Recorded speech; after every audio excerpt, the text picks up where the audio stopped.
Good evening. Welcome back to Where the Owls Sleep. It's another Monday session of the Parliament. As always, we have John with us, but I'm going to start first with the newbie, debutant, Shuey. How's it going, mate? Tell the people who you are, who you support. Yeah. Name's Shuey or Lee, but that's the government name. So Shuey. I'm unfortunately a Spurs fan, so this could be pretty quickly today. I'll be honest, because I'm being a Spurs fan at the moment. So yeah, I'd Go. have to apologise early doors. We have a resident Spurs fan now, so someone else other than Samir to attack every week.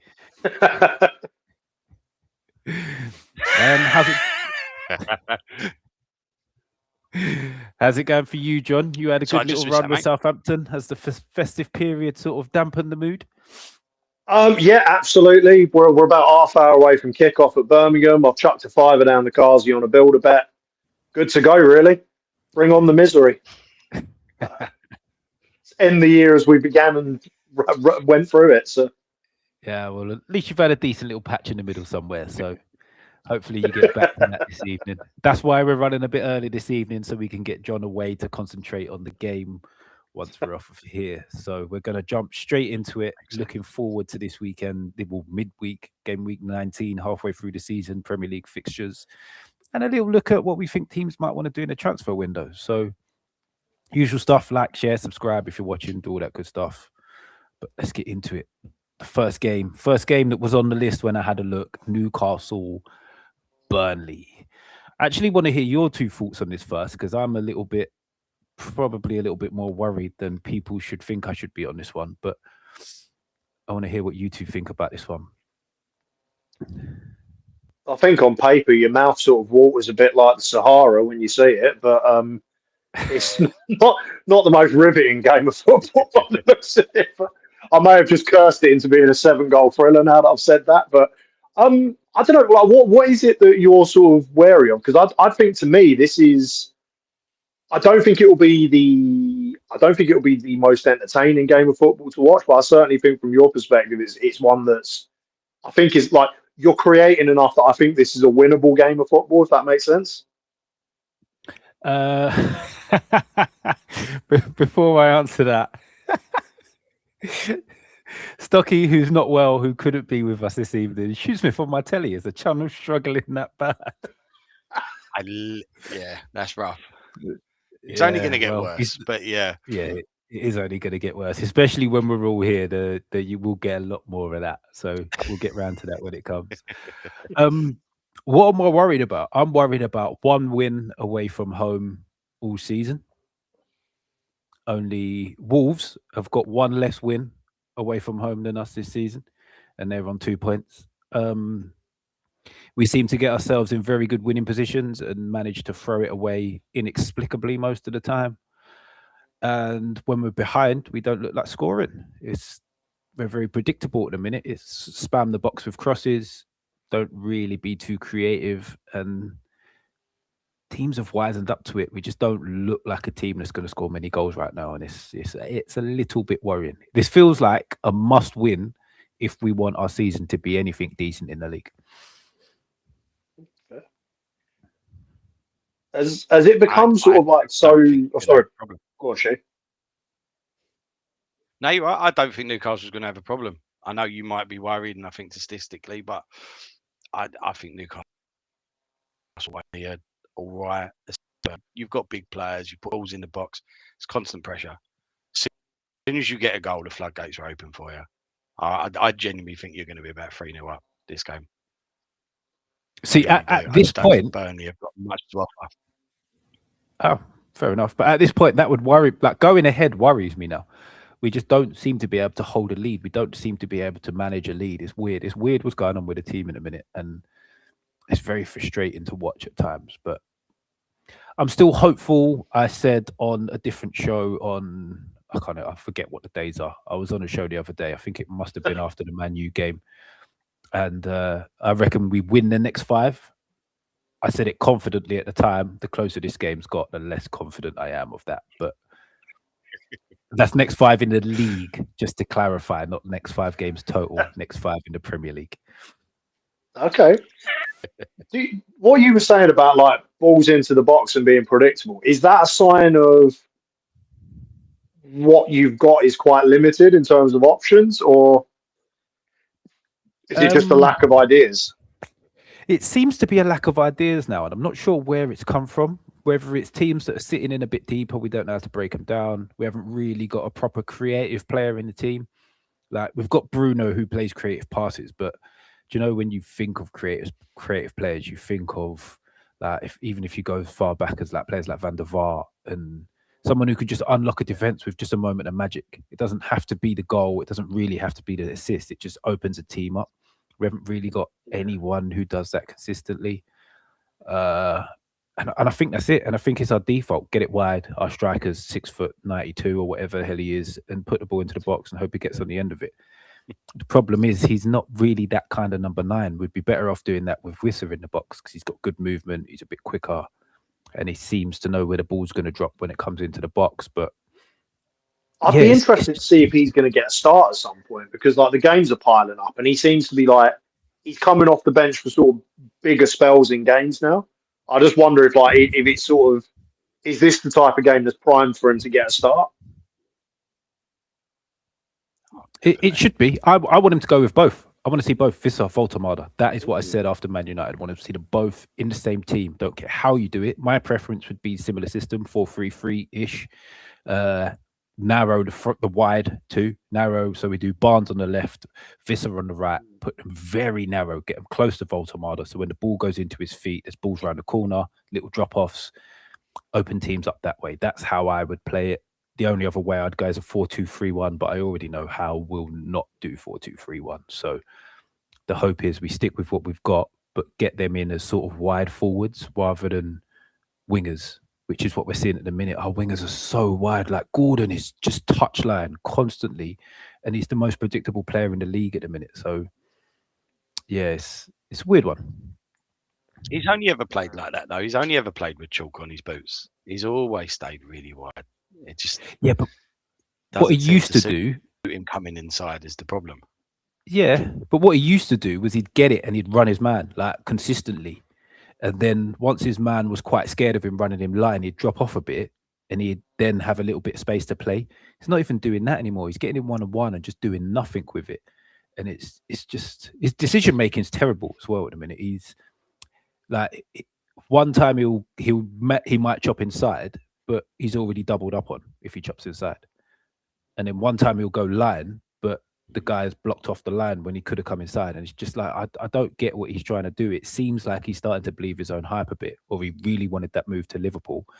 And he's sort of down tools ever so slightly, but that's harsh of him to say because he still tracks so much. So it's a weird one. It's a weird one with Gordon at the minute. Quick comment, big up Lion Point. I'm guessing you're a Newcastle fan from the comment. Big ups, combined with our away form, the fact we're poor against them at home and only bailed out by Bruno Corn and Gordon Penn. We'll lose this one, I reckon. I see the point, and yeah, it's right. Bruno straight from a corner. Pens I don't really class as the way people look down on them. We had to win the pen to score the pen, so it's kind of valid, but scoring straight from a corner is a bit lucky, and they could have equalised in the last minute with 10 men. Yeah, so... It's because like, I'm starting to sense like, and I know like a lot of social media platforms are basically there for the negative, but is it getting to a point where like there's a growing sense among Newcastle fans that Hal's kind of taken this as far as he can? There's a few. The bigger platforms are running that, and there's what I've discovered recently is that I never knew about Newcastle fans before. A lot of fans from the outside looking in will call it entitlement and stuff like that. It's just people wanting to say, I told you so. So everybody who didn't want Howe in the first place and were frustrated we didn't get Emery are now doing the I told you so. I told you he's not good enough. I told you he's not as good as Emery. I told you this and I told you that. But like I said to someone the other day, would you really swap from when Emery came in at Villa, what we've done from that point till now? They were like, no. I was like, stop going on about Emery then. The only thing you'd swap them Villa for now is their league position. We're in a better European competition. We're still in the Carabao Cup. They can't claim either of those things. So what else are we swapping with Aston Villa apart from their current league position?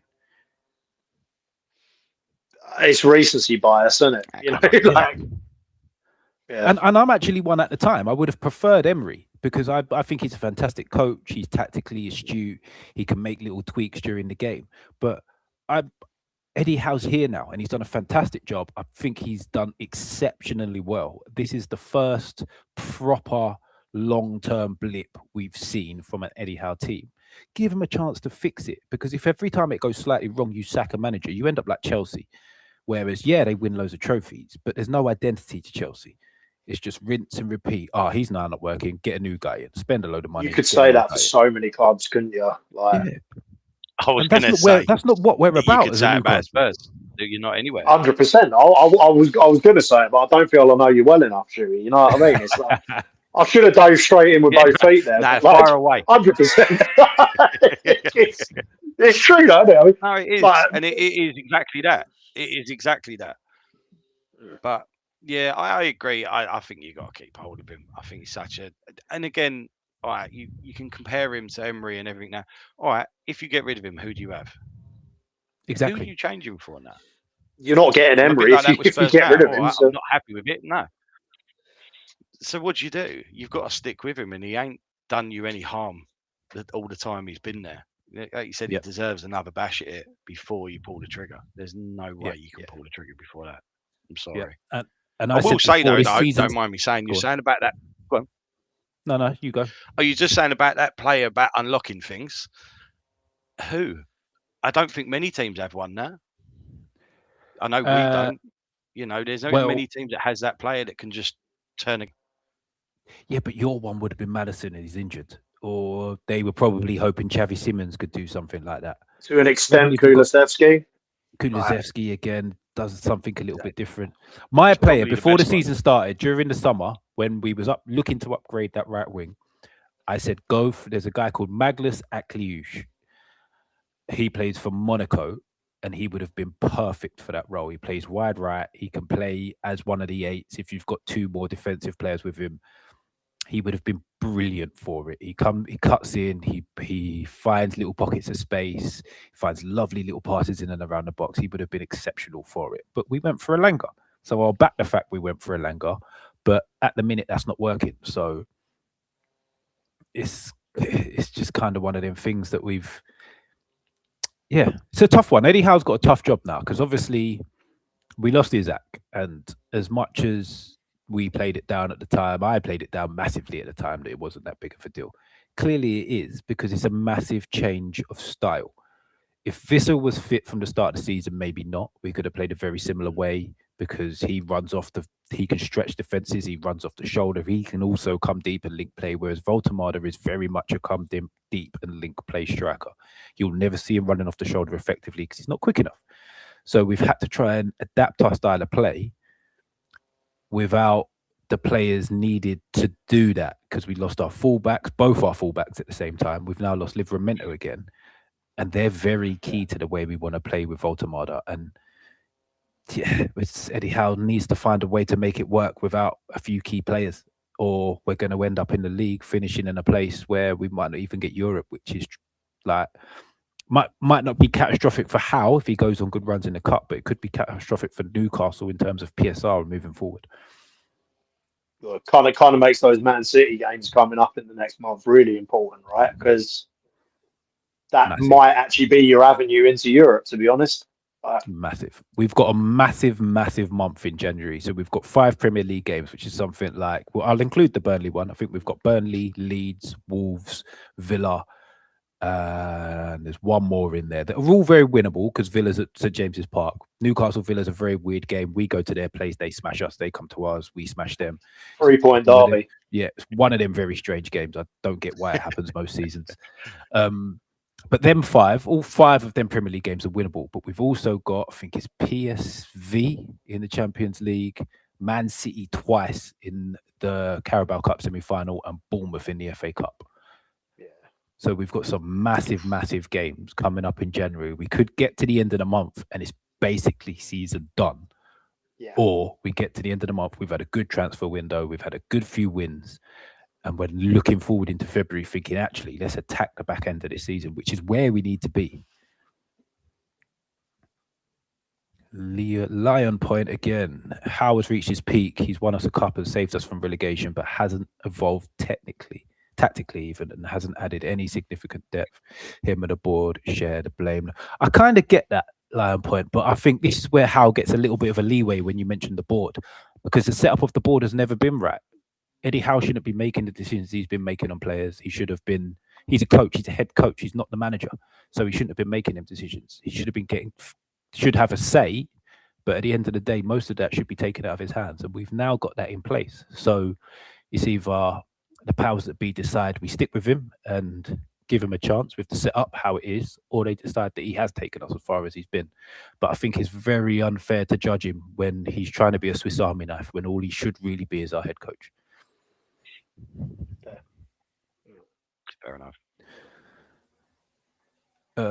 Right, before we move on, let's have a little look at the teams, because we are going to talk about where teams are going to go in January. Oh, damn, I haven't saved the pictures with the right names. 1 second. So let's first look at Burnley. So this is Burnley's 11 for their last game. Obviously, they're sat in the relegation battle at the minute, trying to get themselves out. Looking at that, where would you think they need to aim to add a little bit of strength? Because at the minute they're 19th and they're 6 points off of safety. They've scored 19, let in 34 goals. They're going to have to do something to try and get out of there, but sort of, where do you think they're best aiming for?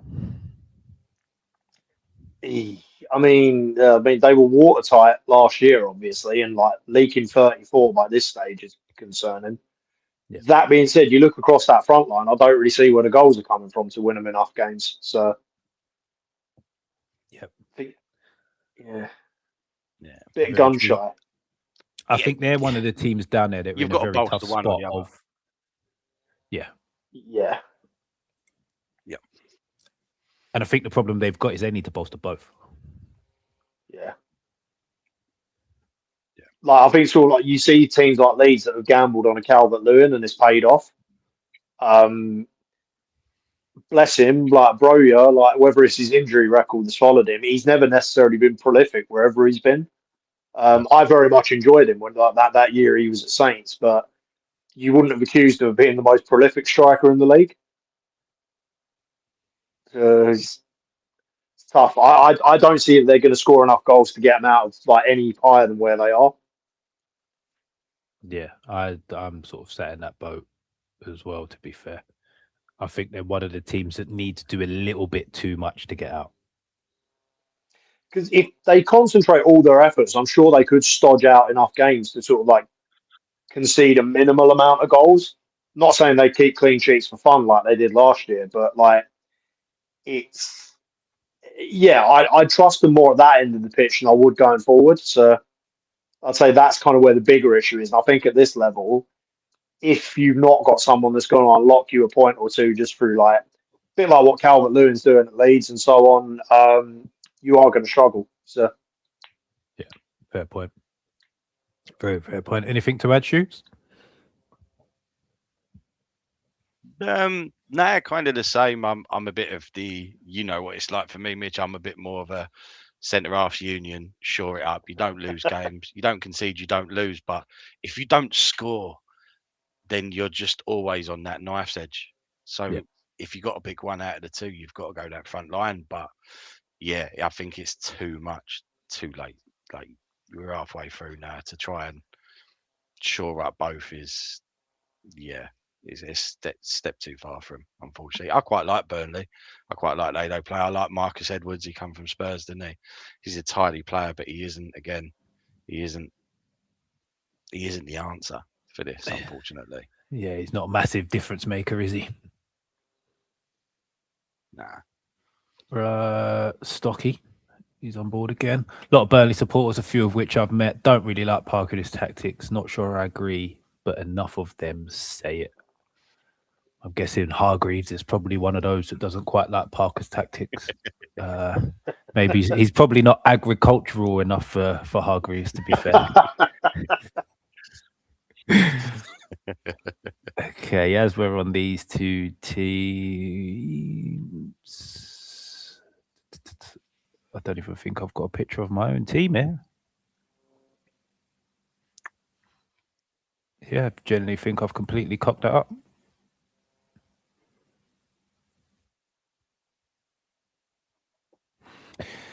Yeah, right. I'll find the picture. We'll start talking about Newcastle on. I don't know how I've managed to miss my own side. That is shameful.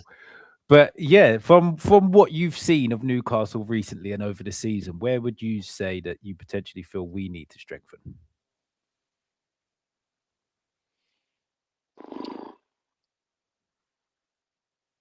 I wonder if like Visser, as much of a cliche as it is, does Visser end up being like a new signing just off the basis that he's not been available? Does that then end up solving some of the problems? Like you said, maybe something different out wide in terms of like not having sort of Gordon sort of like just strictly up and down the line as such. Like potentially, like yeah. It's a tough one because I look at the starting 11 and I'm like, that's actually quite solid. And I like most of the players in there. The only, obviously, I'd like a fullback to be playing in where Lewis Miley's playing and Lewis Miley to be where Ramsey is. But I'd still like to upgrade Jacob Murphy. Anthony Gordon, I wish and I pray that he gets back to some kind of decent form. And welcome, Samir. How's it going, bro? You good? Hey. Hold on, wait a minute. Wait a minute. Sorry. What the hell? Yeah. Surprise. Debut for Shuey this evening. Oh, snap. Hey, long time no fucking see. Hey, no heads up on nothing. No heads up. If you made it on time, you might have known. Yeah. I think you've got your sound coming out, Samir. You're echoing, I think. Am I? Yeah, you're echoing. Your sound's doing something a bit mad. That's it. I don't know if it's stopped now. I can't hear myself anymore, but I could hear myself echoing before. Yeah, we're good. Can you still hear us, yeah? Yeah. Yeah, we're good now then. Okay. So basically, we're saying where do people think Newcastle should look to upgrade in January or could upgrade in January? Obviously, because we're not in a position where we'd like to be, so something needs to be done. Maybe a fullback. Clearly, I think you need a backup for what's his name, Livramento. Yeah, his fitness is not like the greatest at the moment. I don't know, maybe a right winger, because I always did say Alanga should be on the left. I don't see him as a right winger. I think he struggles when he's on the right. So I think maybe, yeah, either a right back or a right wing. Just a different option for instead of Jacob Murphy sometimes. I say that's the only spot I could actually pull out. That's the right back and right wing. Yeah, fair point. We definitely need fullback cover because I don't know what's going on with Trippier. Apparently, there's some kind of civil war going on inside at Newcastle at the minute of those that backed Isak are being pushed aside, which is why certain players don't seem to be involved, and there's no real reasoning behind it. Don't know how true that is, but they're the noises. So that's why we're not seeing Trippier, who would have been the cover at both fullback positions, but we haven't seen him for ages. Yeah, I forgot about it. Jacob Murphy and a creative 8. Either we upgrade Jacob Murphy to a point where we've got a creative spark out wide there, or we need a creative 8. They're the two for me. Or just a full-on 6, just a destroyer as a 6, so that we could just unleash Bruno as the full-on creator and let Tierney be an 8. Wouldn't that slow down Lewis Miley as well, who's playing very well? I don't think it would, because there's so much rotation for us at the minute that you need 4 or 5 in there that are going to start at least one game a week, and we've got enough games for him to get the games he needs. Remember, he's still only 19 years old, man. Yeah. So he doesn't need to be the permanent starter, but he needs to see game time. No, but I think he's good enough to be a permanent starter. He is, but no team in the Premier League who wants to be competitive really wants to rely on a 19-year-old in their centre midfield, unless they're like except like Fabregas exceptional. Yeah. And I rate Lewis Miley very highly, but let's be real here, he's not Cesc Fabregas. Yeah, but he's on that rise. Like, you can see it, man. The way he's playing, like, I feel like almost every game he's one of your best players, man of the match performances. He is. So why are we gonna do that and just go, oh yeah, bench? Like, we can't go like that and then just go, yeah, bench. But don't bench him. He's the rotation. It's not a case of bench him and you don't start 3-4 games on the trot. You rest one game, you're back in the next game. You'll play 6 some games. You'll play 8 some other games. Like, it's good for his progression to not have to play every single game. Yeah, that's fair. That's fair. Yeah, because he's got some good minutes already this season. To be fair to him, he's I'll just double check it before I get it wrong, because I think at the beginning of the season I wanted him to have over, I think it was 1,500 minutes throughout the season, and I think he's closing in on that already. I think. Oh, geez. So he's played. I know he's about just over halfway there, and we're just over halfway through the season. So that's not bad. He's doing all right. Yeah. He's doing all right. Right, let's get away from Newcastle. We've had some decent Newcastle chat coming in. Have I missed any? No, Hargreaves is a Parker believer, apparently. And our entire squad needs depth, especially in the defence. Yeah, you could say that about any squad, really. I agree. We do need another centre-back as cover, because at the minute it's Shah and Thiaw are the only 2 fit. Dan Burns punched his lung, broke his rib, all of that stuff. So he won't be about for a while. Jamal Lascelles isn't good enough. We've only really got 1 left back, and our fullback cover at the right is all injured. We've got 3 right backs injured. So yeah, it's one of them. I'm sort of half on the fence, thinking we need a goalkeeper as well. Don't rate Nick Pope at all anymore. Aaron Ramsdale, he's only just come in, so I don't really want to chuck him away and say he's not good enough. He needs to get up to speed. It's one of them positions you just got to suffer how bad they are at the start to let him get up to speed. I mean, we'll have him back if you're not certain, mate. I tell you what, most Newcastle fans would give him away. I'd be all over it. Oh, mate, he would never. I'd trample. Honestly, I'm at the point I'd trample on family members to have an half decent goalkeeper, man. Like. Most Newcastle fans at the minute will tell you he's not half decent, though. That's the problem.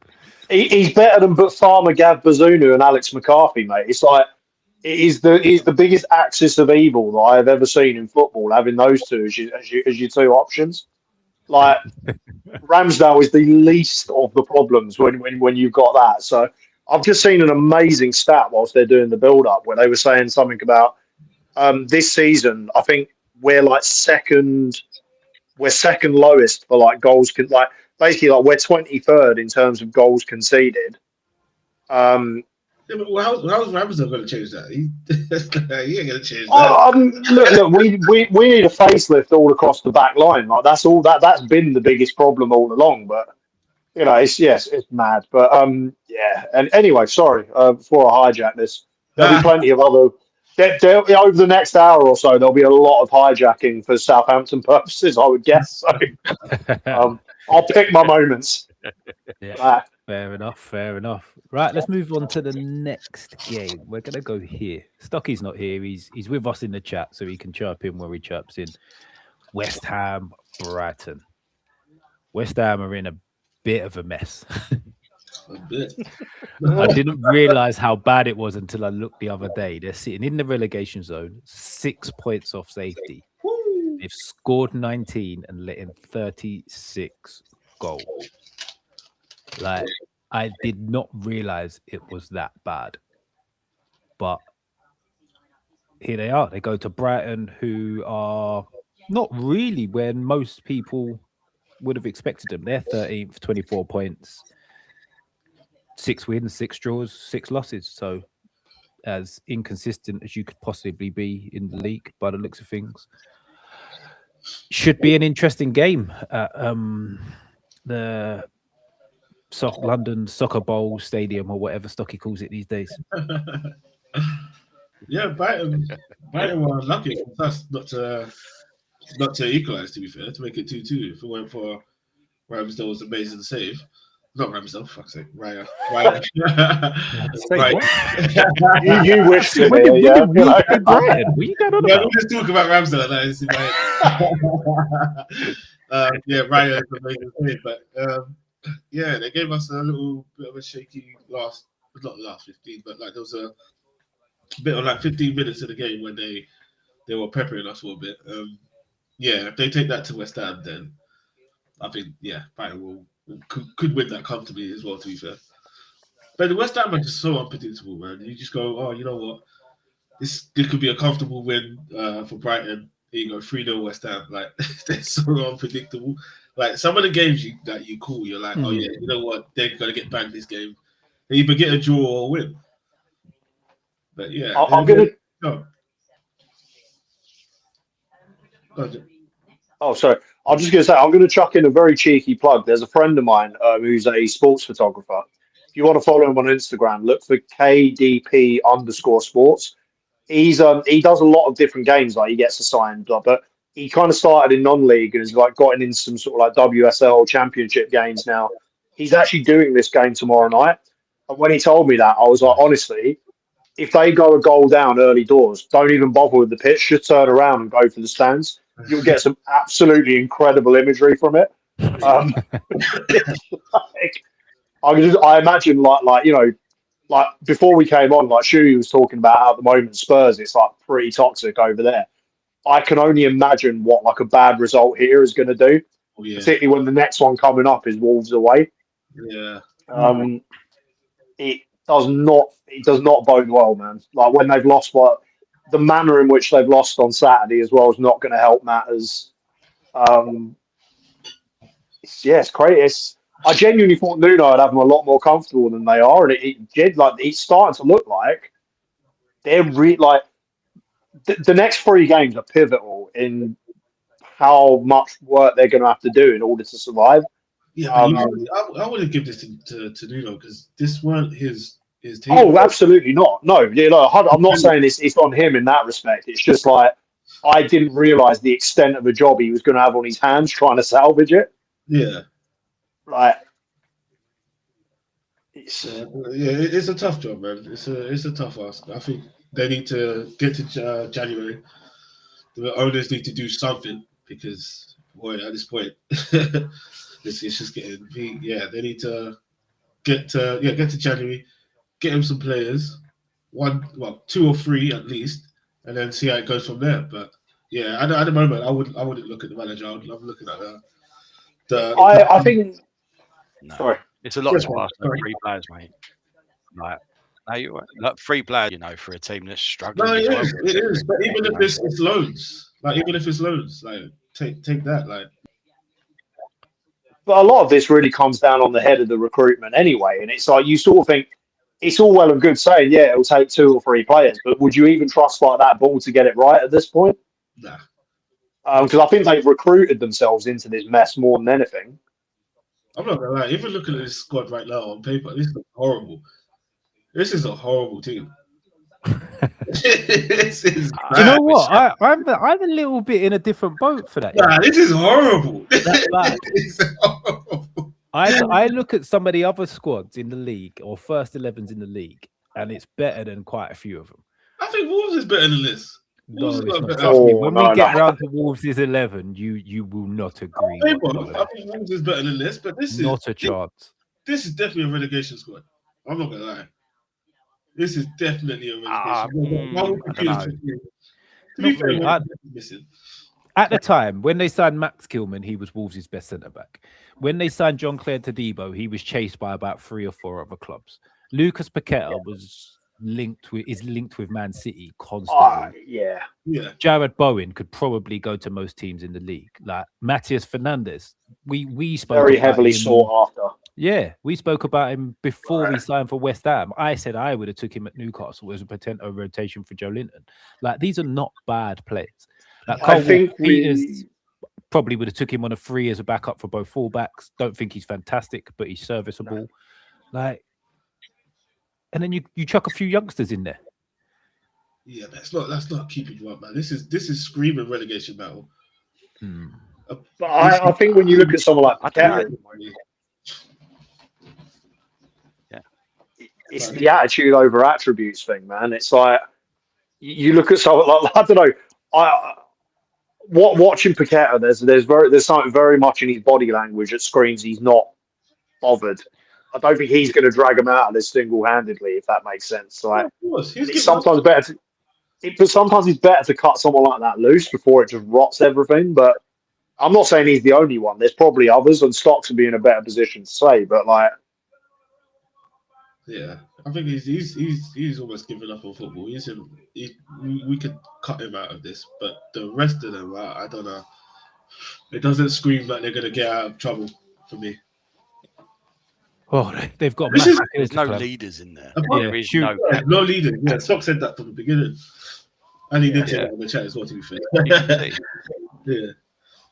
there is actually zero leaders. I think that's what it is. There's just like no stand-up name for me, like a strong name, and you think, yeah, this person will carry this team. There's literally nothing on that.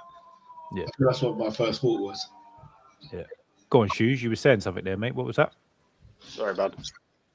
No, just there's no captain. There's no one to just drag this team through. You've got Bowen, who's like I said, I think he's a lovely player, but up front as an out-and-out striker, and who just pulls their socks up and takes the game by the scruff of the neck. No one across that team does. You know, one of their most experienced players is Walker Peters. There's just not enough there.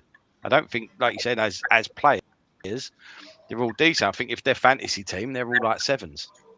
But you've got nothing past a 6 or a 7 in there. Nothing that's going to drag you through a game. Exactly that. And that's a real concern, especially when you're in a scrap. And when you're relying on Paqueta, who doesn't want to do it and shies away, that's a real concern for West Ham. I actually thought that, but they've really taken a huge dip. It's a real concern. I don't know how they're going to get out of it. I really don't. All right, so saying stuff like that, do you reckon a shout like them potentially going in for? I know he's not. He's getting on. Well, he's not getting on. He's old, but leadership-wise, someone like a James Milner that can come in. No. Guide players, 100%. 100%. If they could get him on a decent deal, not just him, a few others around him, but him, and then maybe someone in the midfield who is similar to what I said about Newcastle, someone that's just going to tackle everything and just win loads of his duels and something like that, just to try and pull him out of it. Yeah, I can't think of anyone.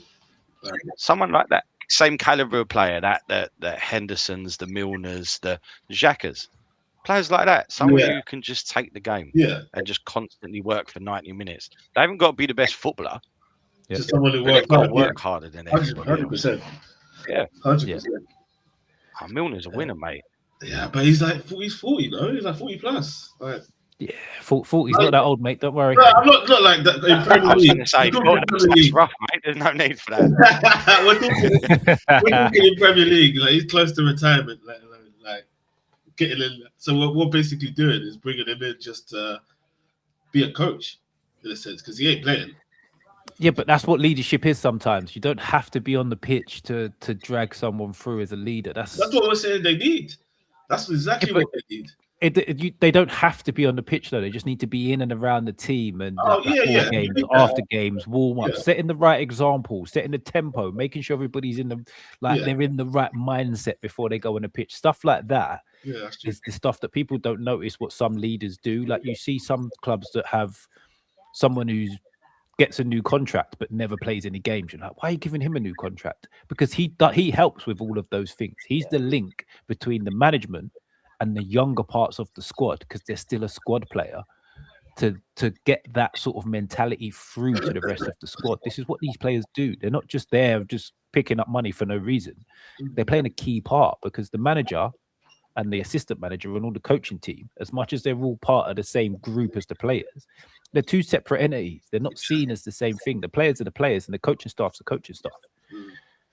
You maybe argue Henderson. And you need that link. That bridge, yeah. Henderson at Brentford. There's loads of them, like Xhaka at Sunderland. All of these players will be doing similar roles behind the scenes. Yeah. No, that's true. That's what West should be looking at. That's good. Yeah, but what Stucky said here, those players together are less than the sum of their parts, though. This is the issue. That's why the lack of character and leadership hits us so hard. So they need a few leaders. Obviously, one of them will need to be on the pitch, but I think someone like a Milner-ish type in and around the club could do them a fantastic job. Yeah. Okay, then. Right, moving on. You're here now, Samir. It's the next one on my list. I feel like this only happened a few weeks ago, but we're back here. It's at the Emirates. We need to get our lip back. We need to get our lip back. This is it. How dare you do what you did to us? What a way to phrase it. Superb. How dare you do what you did to us at Villa Park? There you go. The pressure is on. The pressure's growing. Like City are close. Yeah. You're not winning games as convincingly as you were winning games. You're getting similar amounts of possession, similar amounts of ball, but teams are getting at you a little bit more, scoring late goals, making them last 5-10 minutes a little bit shaky. Yeah. Here come Villa. What are they? 8 from 8 in the Premier League or 7 from 7 in the Premier League? Last 11 in total, isn't it? What a win as well against Chelsea, though. That for me, that just puts them in the title race. It's going to be tough. Like they're not. I don't think they're performing exceptionally over 90 minutes. No, they're not. Emery is getting the job done. So, how are you feeling about this one? Big game, man. Honestly, big game, man. Against Brighton, I thought the first half we were a different team, man. Just moving like we've never moved before. I thought, this is the Arsenal we want to see.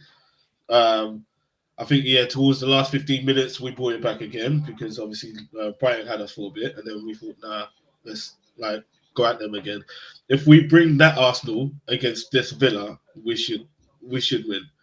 I'll probably go with like a prediction of a 2-0 if we come with that energy, because this is a big game. Like we have to beat Villa because we've got to get rid of them because we don't need that pressure of having two teams chasing us. Like I'd rather it just be Man City. I don't want Aston Villa involved in this. I don't want Liverpool involved in this. Like we don't need all that. So it's a big game because we need to win. Obviously, because City. Well, if we're looking over there, City are facing Sunderland, which could be a breeze for them. So so this is for me, it's a must win game, and it'll make a big statement because Villa right now are probably the best team in the league right now. Based on form. Team of results. No, based on form, they're the best team. For results, but not based on actual performances. I wouldn't say they are. I'll say results wise. Yeah, they're the best. They're the best in the league. Yeah, that's all. They beat us. They beat City. They beat. They lost to Liverpool, but they beat Chelsea at Stamford Bridge, Tottenham. So listen to how crazy this is. Yeah. So if Villa win and Man City win, Arsenal will be second, but joint on points with Aston Villa. Wow. When about a month ago, people were talking as if how does anybody get close to Arsenal when they're not conceding shots, not conceding goals? I was included in this, so this is no dig at anybody. Like what has changed? Where's this all flipped around that teams are getting at you now, and there's actually looking to be, if Villa win, it's a three-way race and not just Arsenal and City. I feel like in this league, you could be 10 points. You lose one game, it's 2 points. It's too fragile. That math doesn't quite work, but like you could be so far gone, and then you just lose one game. All of a sudden, these are caught you, because that's what it's come down to. We've lost one. But it is that fragile because, like, if you'd have beat Chelsea. I swear, if you'd have beat Chelsea, you'd have gone like 9 clear or 12 clear. I'm not sure which it was. No. And it seems like from that Sunderland game onwards, like you've just allowed it to open up. Yeah. But that's the thing, though. But if you look at that, City also dropped points as well. They lost to Newcastle around that time. I can't remember Villa's results too much, but around that time, I think City were losing games and drawing as well. So I don't know how the hell it's come down to 2 points, man.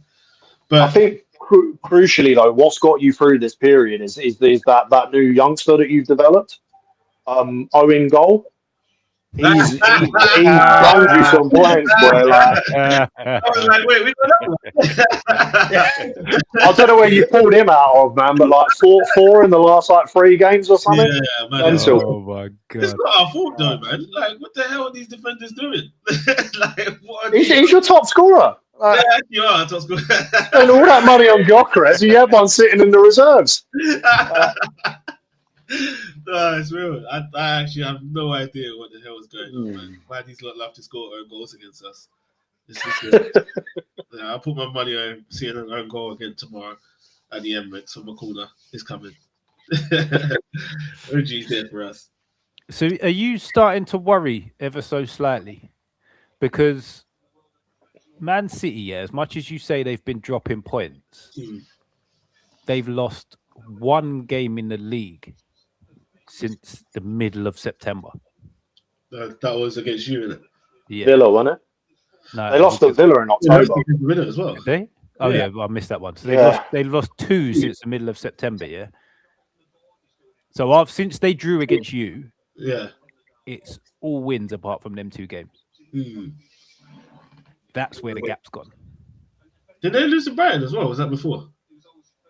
Oh, yeah, I Brighton? think that was before. Yeah, they lost to Brighton this season. I think that was before. That must have been early on. Yeah, it must have been before us. Yeah, that's August. That happened in August. Oh, okay. So in August, they lost to Tottenham and Brighton. And then from then, they've lost two other games. And they've only drawn against you in that time period as well. Every other game they've won. Yeah, no, they get That is where that gap has completely disappeared to. exactly. No, but I'm not too worried. I'm not too worried. Like, to be fair, like I thought maybe they'll drop points against the likes of Crystal Palace, but we've seen Crystal Palace there struggling. I thought, all right, Nottingham Forest could try something. I'm just looking at these away games. Like, I'm looking at these away grounds. I'm thinking City could go there and possibly drop points. I mean, it was close against Nottingham Forest. So I don't know, man. These I think it's gonna have to come down to when we face them at the Etihad. That's a long way away. Controversial as it might sound, but I think that's going to be when they just put it to bed fully. You think? Because I think they've just got this Viking monster up top, and I think you've got this kind of I don't know what he is.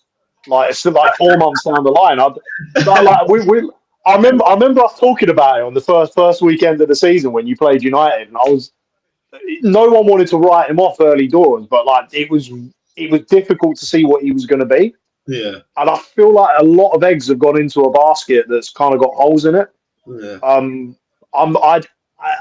don't know. I think you may have got that one wrong in the summer, and I'm still of the opinion that City are going to go on this like sort of mad, like I don't know, like mad sort of like monster run that's going to probably see him through to the spring. But like I see him wrapping it up in April still. I know that sounds mad. But I think Villa will drop off eventually. I don't think you're going to have. I don't think you're going to have the firepower to compete with what they are. You think? We've got. That's the thing. That like, all right, Gyökeres ain't performing, but we're not really looking at that. We're still collecting points because of what we have coming off the bench. We've got so many players that can come on and change the game for us. But off the bench. Do you know what the difference is? Yeah, that City will go out and make teams have to score 3 goals to get anything off of them.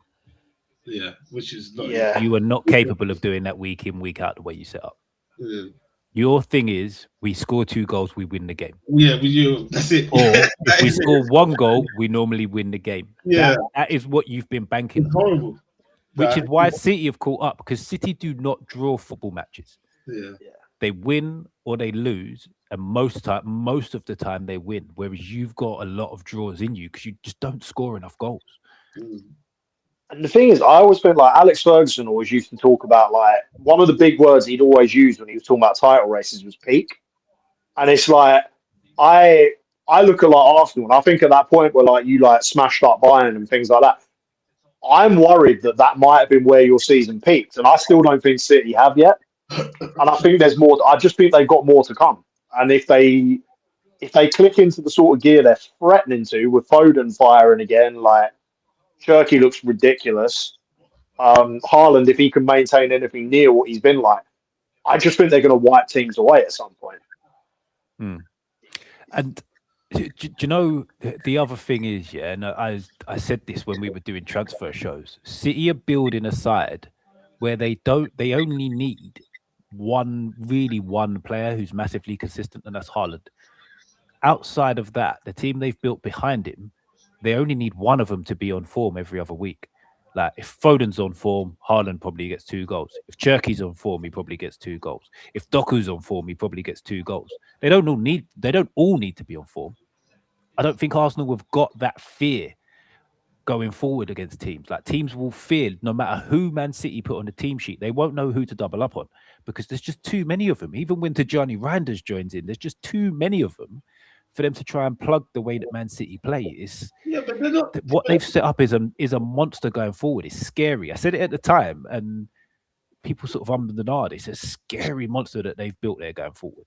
Yeah, but that's without mentioning players like Marmoush, by the way. I understand. I understand where you are coming from, but they're kind of almost moving like us as well, where it's just like it's not totally perfect. Like teams are actually coming at you, but at the end, they're coming at you, but they're scoring 4 or 5 goals a game, man. Yeah, but then the other team scored. They've scored 43 goals in 18 games, Samir. Yeah, true, that's scary. But like, at the same time, it was a close game with Nottingham Forest. I think the only game they pulled away was Crystal Palace. Well, Crystal Palace had a few chances in the first half that they should have put away. Like teams are going at City just as much as they're coming up. They beat West Ham was 3-0, Palace was 3-0, Sunderland was 3-0. They scored 5 against Fulham, 3 against Leeds. Conceded 4 against Fulham. Are you telling me the teams you're telling me right now? What the hell? They're all down there, all of them. Every single team you just named are all in. Wait. Who did you play and win because they scored 2 own goals? Forget Sunderland. Say that again. Who did you play, but you only won because they scored 2 own goals? So forget about that. But who was it? Forget about it. They scored as many goals for you in that game that they've got points this season, and you're talking about City beating poor sides comfortably. Yeah. But if you want to brag about City winning and stuff like that, we're talking about these teams. Yeah, but they're destroying these teams. These teams at the bottom, this is the point I'm making, Samir. These teams at the bottom, they're slapping them to pieces, and you're letting them stay in the game because you don't score. But at the end of the day, we're all getting 3 points. So it don't matter. Well, clearly you haven't been because they've closed what was an 8-point gap to 2 points. It weren't 8 points. It was like 5 the whole time. I'm sure it was 8 at one point. Yeah. I'm pretty sure we was having conversations that if it goes to double digits, we don't know how anybody turns it round. We need to get back there. So, go on, Shoes. I was gonna. It hates me. It burns me inside to say it. I think it's scary, and not just for Tottenham, but I think it's scarier for teams to play against Arsenal than it is against City. I think you can get at City. That's what I'm saying. I don't think you can get at Arsenal. I think they're so difficult to play against. That's where the difference is. Yeah, they may only score 1 or 2, but the odds of you scoring isn't as high when they've got their full team. I think City, yeah, they may score 4, but they're so open as well. You've got a good chance of nicking some yourself and making that difficult. I think Arsenal are a harder team to break down. I think the centre-half union thing is. It hurts me to say it, but that's going to be so important at the end of the year. I agree with that last point. Right. I agree with massively. Arsenal are much harder to break down. But I think I just think it's not right on the fear thing because teams know they can get at City, but they also know they can get at City by leaving the door open for City's attacking side. Teams that go at Arsenal will be less worried about what's going the other way, in my opinion. Yeah, that's the annoying part. That's because you've got Gokares up front. Like he's not the guy. John said people didn't want to write him off. I'm going to have an I told you so moment right here, right now. I've been saying this from when you signed him. He's not an Arsenal striker. Not an Arsenal striker. You would have been better any of the other strikers that moved this summer. Isak, Voltemada, Sesko, you would have been better off with Definitely any of Isak. them. Yeah, definitely Isak. Oh, I'd see the thing with Isak is I think if Isak had gone there, he'd have been off the left. Yeah, Voltemada. Why are you him? He would be perfect for your system. Someone that links the play and creates He's link-up play. Yeah, he's link-up play is top. You're going on like he hasn't got. He'd be your top goal scorer if he had the same amount of goals as he's already got for us. By the way, not the way. That's fact. I haven't just made that. No, you don't understand it. It's like we're not giving Gyökeres the ball. I hate that excuse, by the way. No. Whoa. I hate that excuse. Listen. I had this conversation the other day. Yeah. So there was the conversation about Jesus missing chances and Gyökeres not getting chances. And they were like, well, Jesus isn't good enough because he keeps missing chances. And I was like, yeah, but Gyökeres isn't getting them. No, they're both. Which is more of a worry? Your striker playing in the same team, not getting the chances, or the guy that's getting them but missing them? Because if you don't know how to get at the end of it, you're never going to score. No, I'm not saying that Gyökeres ain't getting no chances at all, but Gyökeres is getting a few shots off in the game, like unlucky not to score sometimes, but he's sometimes making them for himself. Like he has to hustle and bustle, get there to get a shot off. Well, yeah, but how does Jesus get so many chances then? He don't get that many. Like let's be real, he doesn't get that many. Yeah, and he's a box in the box. But with you see, yes, I saw it against Brighton. I was so frustrated, and he does it a lot with Saka. I don't know if you have seen too many of our games, but the guy, like, he gets past his man, and then he gets to like that near post, and you know where you could just like, and I saw Gyökeres watching it like 3 or 4 times after this failed. Like he keeps, instead of like cutting it back and trying to like feed your strikers, he's trying to shoot near post. He's trying to flip in. I don't know what he's doing sometimes, but he's like, mostly just shot after shot after shot. And you can just see Gyökeres looking at him like, bro, I'm like here. Like I'm here. And Saka's not looking at him because like he's thinking, shit, yeah, maybe I did fuck up here. But I saw it time and time again against Brighton. And he's done it a lot of other times in previous games where he just keeps going for goal. He's going for goal instead of like trying to set up your strikers. Like, come on, Saka, man. He's got to do better. He's got to do better. I don't think Gyökeres is an Arsenal striker at all, like the others said. I just don't think he fits the way you play, mate. He's a totally different player to the way you play. You know, if you went for a big guy and you're going just headers, or Jesus, you play to the feet, you're not playing one or the other, and he's just missing. He's being bypassed. Yeah, he does look lost. Because anyone else comes on, Havertz goes on, gets goals. Yeah. Everyone else gets goals in that position or chances. The geezer don't even get the chances. Yeah, now, if he ain't there, that's a problem. Sometimes, though, I'll give you that. He does look lost sometimes, but like, imagine being in a position sometimes. You're not getting the ball when you need the ball. You're making the runs. You're not getting it because they're going left or they're going right instead of trying to feed that through ball. That's why I miss Ozil so much, because Ozil will always try and find your strikers. But you got Odegaard who would look and be like, nah, that's not it. And then go and play outside. Okay. Do you not think that they're having the look and not giving him the ball because they realize he's just not the guy? No, because they can't give it his feet. Do you know what? I've had so many coaches over the years that use the term lend the ball, give it to players, and they'll bounce it off, they'll give it back and stuff like that. Gyökeres can't do that. No, so maybe, and Arsenal love to do that. That's what they love to do. It's quick patterns, quick interchange, move, pass, little movement, get it back. You can't do that with Gyökeres. You put him through on goal, or there's no point on giving him the ball. Yeah, no, but it wasn't even just a Gyökeres problem. It was problems before that. Like, this was before Gyökeres. Like, we don't find our strikers. Like, we don't play the through balls. Like, Havertz is getting goals. Yes, he's getting goals from corners. He's getting goals from crossing sometimes. I ain't seen a through ball. He's 1-on-1. And he's dinking it over the keeper and stuff. We ain't scoring goals like that. Like, you see it. I've seen, like, this. I'm not saying because of Gyökeres. I'm saying this is the problem we've had before, where Odegaard would look and be like, nah, I'm not going to make that pass. And then try and go to the left. And then, it's 1-2s, extra passes instead of threading the ball. And that's what I mean by I miss Ozil. Ozil would be like, no, fuck it. Bam, here you go. Like, I know they're two different types of players, but like, at least try it. That's like, you know what? People get pissed off at Bruno, but Bruno, like, at least he attempts. like to try like a through ball stuff. These lot are just scared to lose the ball sometimes, and that's what it is. Yeah, but I think that all rolls back into Jokeris just not being the right guy for the system. Yeah, maybe too fair, maybe. Need someone else that suits it better. But as we've been going into teams where they need to strengthen, Villa seem to have decent strength in depth at the minute. They seem to be getting a lot of goals off the bench. Emery's making some good changes that are winning them games. Don't know if anybody can see where they might want to add one, maybe two players, but at the minute, it's hard to argue against what they've got and what they're doing because both starting 11 and the bench players are doing it.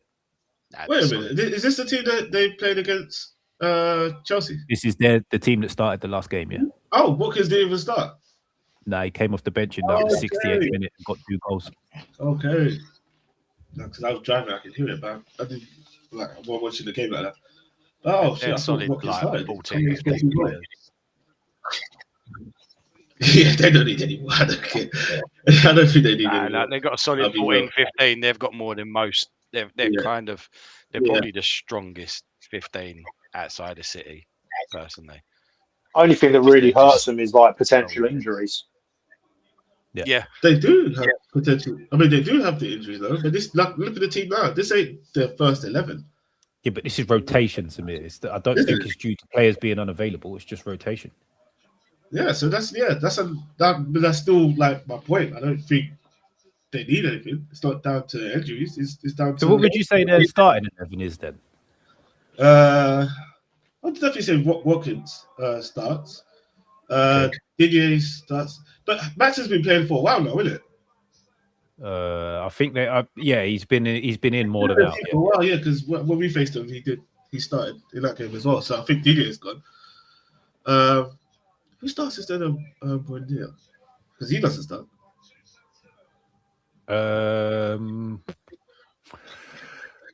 What's his name? You think? What's his name? Tall guy. Tall black guy. Onana. Onana? Yeah. Yeah, then that means they've got to play. Who then plays out wide? Yeah, that's the question. Yeah, that is the question. Who the hell does play out wide? It's just going forward. That's pretty much how they've been setting up. Apart from it might be Watkins. Sometimes they do play Onana instead of Buendia, and he plays more central, and Rodgers goes wide, and McGinn pushes up, and Watkins will be more central, so it's more of a 4-3-3. It's a weird system. But the only one that is definitely not a starting player in this team is Lindelof, because Pau Torres would play. But other than that, that's pretty much full strength. Yeah. Yeah. I mean, I wouldn't go and say, they need another centre-back. Torres could be back. I mean, unless he's out for a while. Yeah, unless Torres is out for a while, then maybe another centre-back. But at the same time, they're not struggling. Lindelof must be doing okay. No, they're doing all right. Their setup's good. They protect their back four quite well, so I don't think it really matters who the centre-backs actually are. It's more when they're playing out that matters. But they're the guys that play in front protect them really well. Yeah. Okay, on to your guys, Samir. This is what you started with the other day. Okay, what would I think I had an idea about this. Oh yeah, definitely left wing. Yeah, definitely left wing. So an upgrade on Trossard / Martinelli. Yeah. Yes, please, because these two are not Premier League winning like players. I mean starters. I'd say you don't have them in a Premier League winning team. You would have them on the bench, coming off the bench. And I said that from the beginning. I want the likes of Trossard coming off the bench. I want the likes of Martinelli coming off the bench. I don't want them starting. Definitely a big name winger as well. I don't want any he's 21 years old, don't know who he is. Like, don't want none of that. I want a big name left winger, man. Something that. So who's the name? Who's the name? We were linked with. I don't know if it was real, but like, I'm not a big fan. I'm not too much of a big fan of him, but like, I do see signs of him with Rafael Leao. hiding. Yeah, sometimes most times I've seen him, he's not really done too good. But Yeah, I wouldn't mind him. I think that would be a little bit of an upgrade on Trossard and Martinelli. There was another one that I forgot. There was two that we linked to, but yeah, someone like Rafael Leao, something that would just give us like a lift to be like, oh yeah, we know this guy, let's go. Yeah, like something like that, like because we thought okay, we brought Midweek in, maybe he could go on that left. So he's obviously not the option for the left. Eze as well as another one where we thought okay, he could go on that left, but no, that's not working out either. So I don't know. Yeah, just go again. Definitely a left winger. I think that's pretty much it. okay, fair enough. Yeah. Anybody else?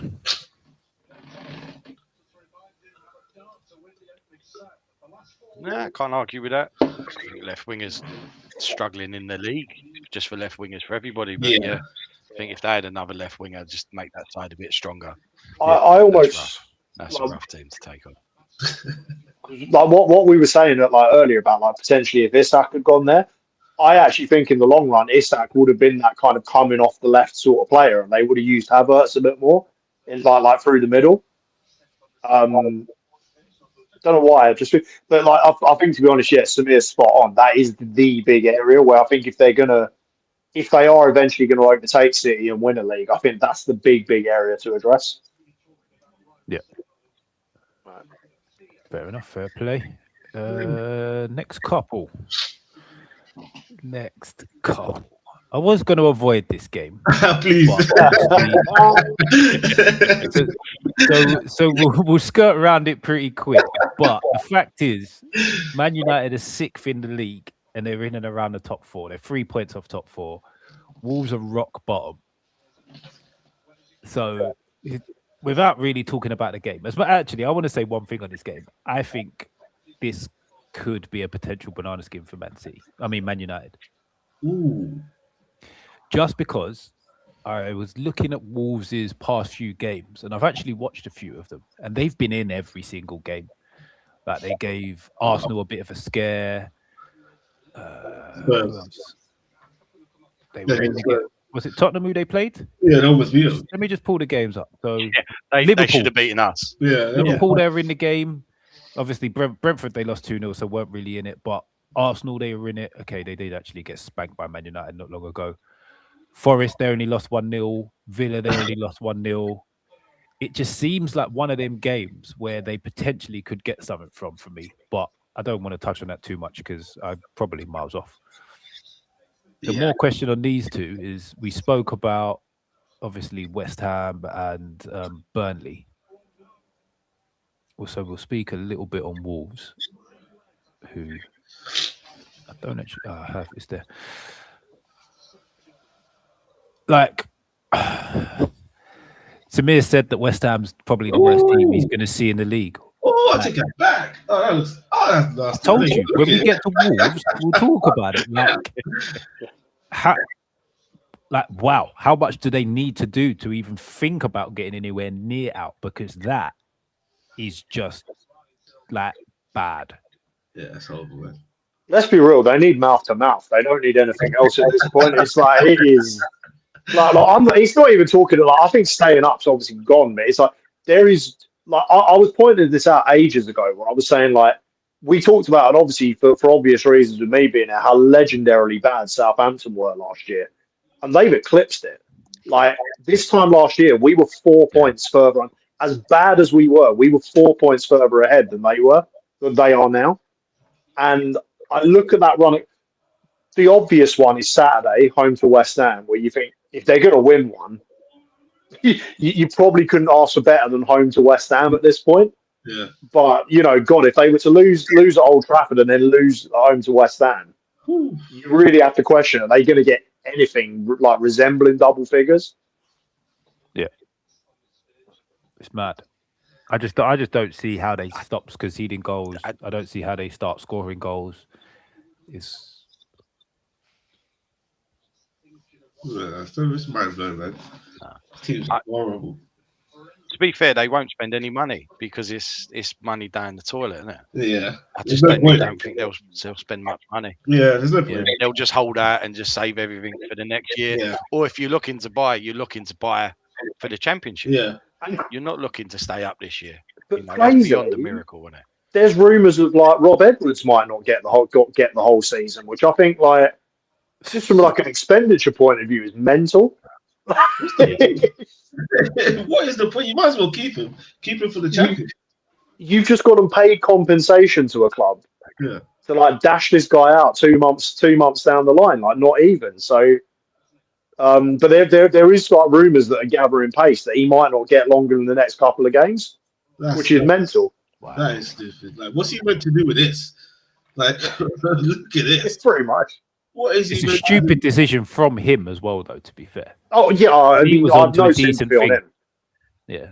Not ideal, but Who would want that job? Like who's taking that? Like genuinely. But I feel like these managers just have that little ego where they think, oh, you know what, I can change it around. Oh, imagine if I was the one to change it around. I'll be talked about. I don't think you do have, with Wolves. That's what you look at. yeah. You don't. Or you'll have that manager who's sort of in between the Prem and Championship. No one's really sure, and he'll think, actually, I'll take it now on the basis that we're going down, but I'm going to bring you back up next season. And he's going to be, that's where I'm going to make my name by bringing them back up, us being a better side when we come back up and we go from there. That's the only type of manager they're going to get in, I think. I'll tell you what would be funny though. I was going to say, I'll tell you what would be funny though. If you got like Paul Jewell double or quits, he's like, right, I've had the worst team in Premier League history for the majority of it, or like him or Billy Davis, and just like, yeah, do you know what? We'll come back double like double or quits basically. Like we either get away with it, get them past the Derby record, or actually we'll take credit for the next record, which would be amazing. But bit bonkers. Like a Paul Jewell redemption arc isn't really what the Premier League needs at this point. But sorry about that. That was my usual nonsense for an episode. But you guys can go back to making proper points now. It wouldn't be the same show without it, John. And we haven't got Jack this week as well either. So we need someone that's going to take us off on random tangents. We love a good rabbit hole over here. I think, guys, I was going to say back on what you said, Mitch. Wouldn't he have that conversation in the meetings, though? Who? In terms of if anything happens, we go down, like, I'll stay and, like, you know, try and bring you lot back up. Like, wouldn't that be part of the conversation beforehand? Don't know. That would be bad. It should have been, but I don't think he should have left the job he had in the first place. So it's telling me that he probably hasn't had that discussion because he's made a bad decision. So him making good decisions around that bad decision isn't something I've got that much faith in. Yeah, it's probably a take it or leave it, isn't it? He's like, oh, fuck yeah. But the other side in this game, Man United. They're a weird side. They seem to get results. They're just odd. I don't know how they're doing it. How they beat us, I don't know. I've got no idea how they managed that. It's a weird game of football. It was a weird game of football. But they did. And they're literally 3 points off the Champions League halfway through a season. So what would they have to do to potentially push on and claim one of those spots? Because I look at this and think they need a midfielder, they need a centre back, they need a right back. You know what's funny? Yeah, this is gonna sound funny for me, but I actually like United. They're actually excited to watch. Oh, you like? Okay. I kind of like watching them now. As a neutral. Yeah. You should have phrased that slightly better. You started off with "I like United." yeah. Okay. Let's start that. It should have been that they're in interesting games. Is probably what you should have said. I don't hate them either. To be fair, I don't hate them. I just don't care about them anymore. I just don't care about United anymore. That hatred for them is gone because of how shit they've been like these recent years. Like I don't care. Like a few years ago, you would never hear me say, "Oh yeah, you know what? I like watching them." It's because the fear factor's gone. Like nobody really in the up and down the league looks at United and says like, and it's probably been like that for about 3 or 4 years now. Yeah, decisions are not going their way as much as it used to be. Yeah. Added time, all that crap, penalties. They're not getting all that, so life is good. But yeah, no, they're actually all right to watch, man. I don't know what you lot think, but they like I've watched them a few times now. I feel like just an element of chaos about them, isn't there? Like there is, yeah, They're some really of them interesting crazy. games. I don't think they're a very They're good side. unknown, isn't it? That Like, So let's I'm say, you know, baffled. The centre half from though. Yeah, they need a centre. They definitely need a centre half and a right back for me, but and a midfielder because Ogate is not good enough. But then they've just beat us, so I Yeah. don't even know what I'm going on about. no, but you sort of get the impression that even like Ruben's not exactly happy with what he's got in terms of midfield options because there's all the noise about Mainu, isn't there? So like, it's clearly an area they would need that they'd look to strengthen. Yeah, yeah, 100%. midfield for sure. Yeah. How much does a World Cup year play into January for like everyone? Oh, that's a good one. Probably does a bit if you're playing consistently in a team that isn't great and one of the better teams come in, you might be slightly less inclined to move this year because you know you need to be playing once the World Cup comes around. Because it's But funny I because don't I think think it'll have like, a major effect. I always feel like fancy if you're like a team further down in the table, like like a West Ham or something. It's that potential. It's that one crazy window where you might actually punch above your weight in one area, just on the strength of the fact that somebody just needs to play. It might, yeah. I don't know. Yeah, I'd be interested to see. I don't think it'll affect the top end as much. Yeah. But that's what I was saying. Look at a few loans. Go look at a few teams in the top half of see players that are on the bench who are probably frustrated and want games. So go take them. Yeah. Yeah. I do that. I do, John.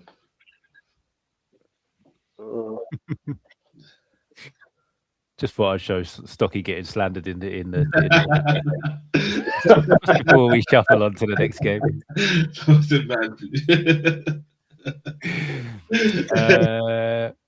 All right, let's go here.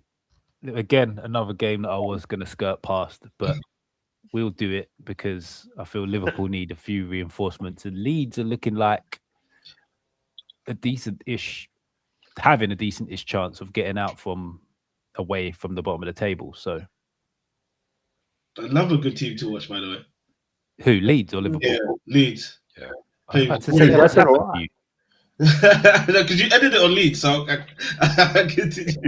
You edited it on Leeds, so I went, let me just follow up. Yeah, another good team to watch. Yeah. But they were very unlucky against Sunderland, man. Well, they're now 7 points clear of the drop zone. They've got Calvert-Lewin scoring goals for fun at the minute. And I think, like Samir said, I think they play some really good patterns of play. I actually think this could be a really good game on Thursday. Yeah. It could be an upset. Could be a very interesting watch. I think it's vindication. Definitely for could be, to be fair. Let's have a little look at. Let's start with. We started on Leeds. I've got to try and figure out which one of these pictures is Leeds now.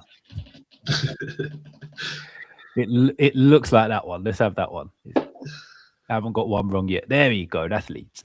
So I'm not sure about the formation. I don't know how Leeds set up. Obviously, Joe Rodon won't be playing. I think he's done something terrible to his ankle.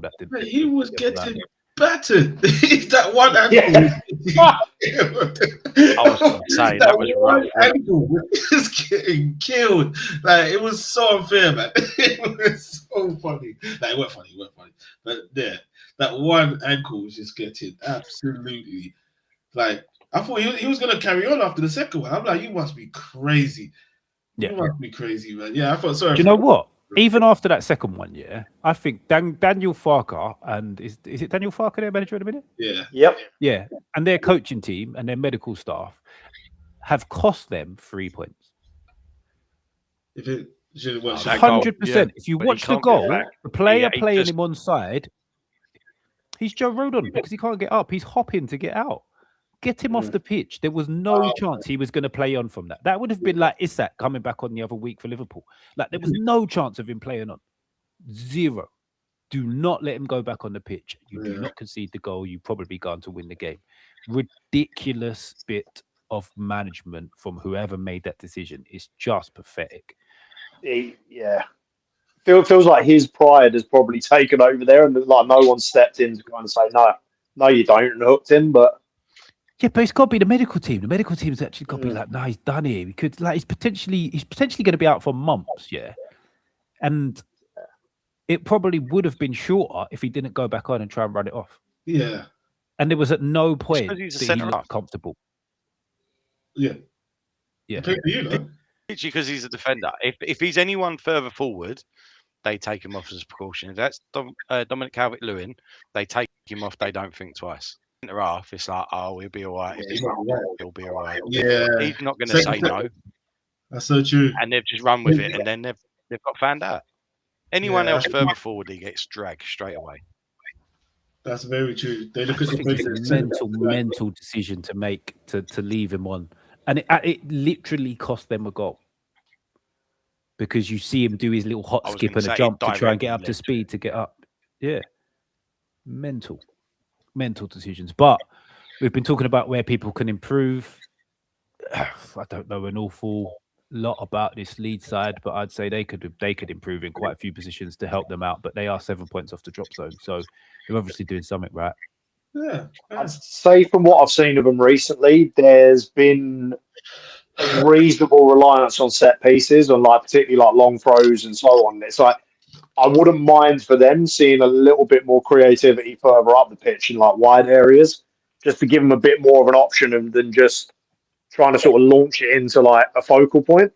So like give the focal point something to put like someone to play off of that would probably be where I'd start. But then if Rodon's going to be out for a period of time, they're probably going to need someone at the back and all. Yeah, I think that's where we should be looking at, to be fair. Yeah, fair point. Here's a shout from Stocky. Calvert-Lewin. No. If he carries on, is he putting himself in for a shout? Because after Harry Kane, who is the next striker who goes on the plane? Me. Because Calvert-Lewin ain't going. Fuck that. Who is then? Come on. Logical thinking. You've got Calvert-Lewin, Watkins. Yeah. I don't know what Tony's doing, but get him out. Ivan Toney. Well, I think Tony's going to end up at Spurs.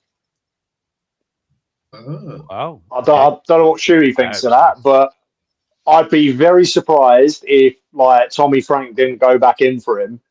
And I think he might then have a bit of a late push towards it as well. Welbeck, someone as well, like you could mention. Like, Welbeck doing bits. This is not looking good. The boys from Spurs Kings. Don't know if that's Marlon or Ash, but they're saying Ollie Watkins. Yeah, Ollie Watkins is a shooting. But that's the second. Do we need he's in and out for Villa. Oh yeah, that's true, though. If yeah, but then he'll be in and out for England as well. Yeah, but then if what I'm saying is if Calvert-Lewin carries on this form until the end of the season, how do you deny him a place on the plane? Obviously, he could like tweak his knee walking down the stairs tomorrow because we know what. I was going to say, like he's got shins like bloody sugar glass, hasn't he? So touch wood, he doesn't. You don't put it out there. Yeah, touch wood, he doesn't. But we all know that he is made of like. Yeah, it's like that's the problem. Yeah. Okay, if anything was to happen to Ollie Watkins, then we're screwed. The fact that we're saying Dominic Calvert-Lewin, we are scrambling. I'd be massively on this. Like, would not be surprised if Tony ends up at Spurs within the next couple of weeks, and there's a big push to sort of like have him become a big part of it as well. But the only thing on Tony to Spurs is we spoke about the unnamed international player, 29 years old, who was on a charge for something a few weeks back. Yeah. And allegedly it was Ivan Toney and not who at the time we thought it was Daniel. Yeah, Munoz. Of course. So allegedly that could be Calvert-Lewin. So that might be something that puts a spanner in the works for that. Oh, damn. Okay. Well, that's disappointing. Yeah. What was that? Oh, I didn't realise John had dropped out there. I was about to say, it just made a noise at me. I was about, who else has just joined? What about Liam Delac? He struggled. He's been doing nothing, man. It can't be. He hasn't even put his name into the mix yet, let alone actually stamping a claim to get on the plane. It's not good. It's not looking good. Okay, so the other side of this fixture, Liverpool. their disjointed squad they've put together now looks a bit like this when they're starting games. I don't think their needs have changed. I feel they need a centre back. I think they could really do with a proper holding midfielder. And now it kind of looks like they need a left winger as well. So they seem to have a lot of work to do, even though they are sitting in, I believe they're fourth at the minute. Yeah, sitting in fourth, even after their run of like 1 winning 7 or whatever the hell it was.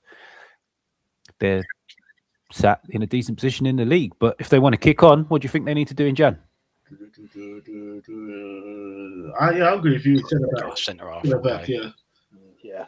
Something fresh. I have a funny feeling they might be banging on Palace's door again very, very shortly. Yeah. But do you think what we just said about the World Cup having an effect? Do you think Gahey stays at Palace to the end of the season just to make sure he plays every game?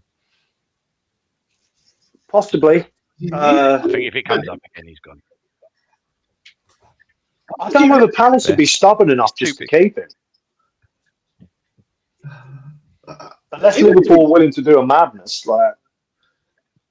And there's also talk of Bayern Munich's, Real Madrid's teams of said ilk looking at Mark Gahey now, rather than Ibrahim Konate, who was rumoured to be going Bloody hell, yeah. the summer. Yeah. I don't know. I think even if Gabe was to come here and not get that many games, I don't know if his place in the England team will be questioned still. There's not that many options for it to be questioned. I don't see it. Even he, like you said, they'll probably do the rotation. But yeah, I don't think he'll be questioned. I feel he'll still go. Like we've seen Harry Maguire struggle, and he still got taken to certain tournaments. So yeah. Yeah, but that's under under different management, isn't it? We'll get games, to be fair. We'll get games. Champions League, Premier Leagues. Yeah. Okay. Well, be interesting to see what happens there, because we're narrowing down on time in a minute. Last one. Samir's second team against the team that are chasing Samir's first team. Hey. Oh, yeah, that makes sense. Superb. Come on, Southern. So, I think this is like, I think we're now going to start seeing the downside of this Sunderland hill. Yeah.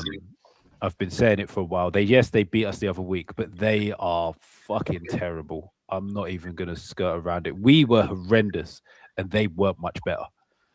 Like, they're not a good football team. I don't care what anybody says. If we don't see them completely fall off a cliff, I'll be surprised. Let's not go that far. They've done well so far. No, they're not a good football team. They've done very well so far. It weren't that bad against Leeds either. It weren't that bad against Leeds either. They had a few chances. This could be a massacre because they are missing 6 players from AFCON. Their best centre back is out. So to be fair, to deal with that and still get a draw against Leeds, I don't think that's a bad result for them. They started very intensely and tapered off at quite a rate. Yeah.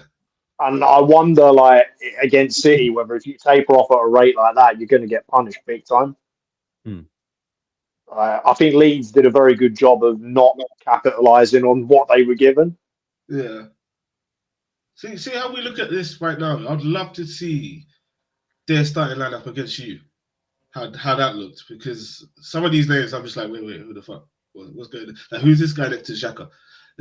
Like, who's this Chris Rigg guy? Wait, no, we did a lot on Chris Rigg in the summer when we were he's a youngster, isn't it? Yeah, we did a lot on Chris Rigg. Yeah. I don't know about who. To be fair, there ain't much difference between this and West Ham, apart from Xhaka. I really don't. Yeah, but that's because they're missing 6 players. I do. I think if you take Xhaka out, that's quite even. Looking at that, especially. Right, that says a lot about West Ham then. That's bad. That is bad. That is bad. Is this against? This is against Newcastle. There we go. Look at that. That is crazy. They are missing loads of players right now. That looks better. Like That's about that's about 3 or 4 changes. Yeah, but the way they're set up as well, like that's how they've started the whole season. Like, who's we seeing in that last one? Like, some of these names we don't even know. But yeah, no, this is 10 times better.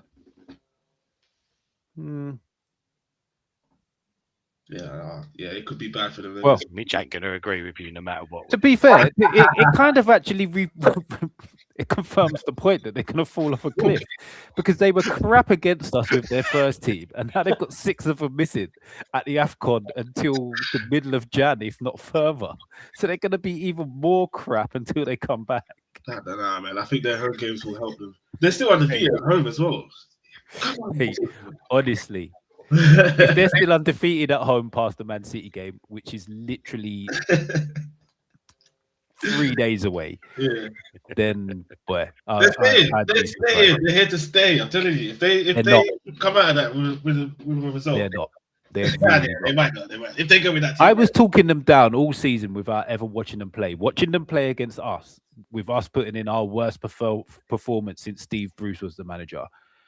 And them still only just being better than us confirms they are rubbish. But your squad compared to their squad, Jesus, they are rubbish. We were terrible. Let's talk about money. Terrible. Let's talk about money. Yeah, let's talk money. Your squad compared to theirs, they just got promoted. They spent more money than us this summer, by the way. No, but I'm talking as a whole. As a whole, like, of course they had to spend this money. Let's compare. But whoa. This isn't a comparison of the squads. This is me telling you that this is the worst we played since Steve Bruce was in charge, and they were only just better. They're crap. I don't care what anybody says. Jesus Christ. They're crap. So you've got them going down no matter what? They probably won't go down because I think they've just about got enough points already. There's too many rubbish teams in this league at the minute. But I really wanted Tottenham down as well.